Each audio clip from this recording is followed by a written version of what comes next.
Every time her parents came to pick her up from school, she felt deeply embarrassed. They always showed up in an old, beat-up pickup truck, and to make it worse, the music was blasting at full volume, shaking the whole parking lot like a karaoke truck. Her classmates would stare, whisper, and laugh. Flushed with shame, she would rush into the truck and turn down the volume, but her dad would turn it right back up. He wasn't trying to embarrass her, not at all. He and his wife were both born deaf. They couldn't hear the music at all. They just felt the rhythm through the vibrations of the speakers. Seeing everyone's curious eyes on them, the girl wished she could disappear. But that wasn't even the most embarrassing part of her life. Once, during a meeting, her father got angry and wanted to curse someone out, but since he couldn't speak, he asked Ruby to interpret for him. Suck my dick!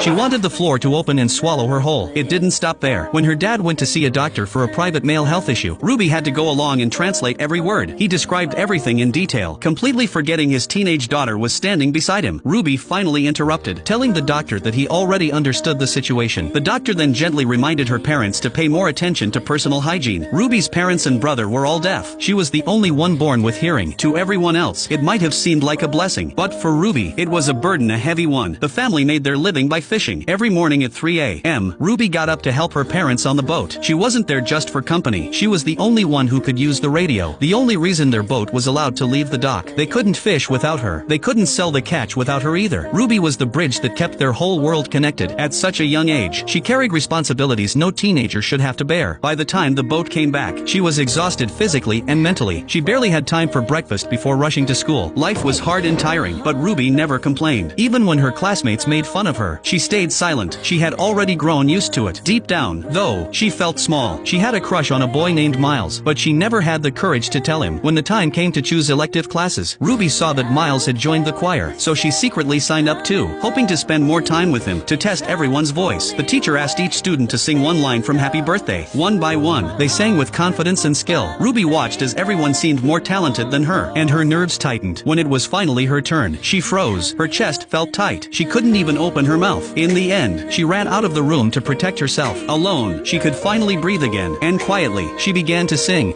Happy birthday to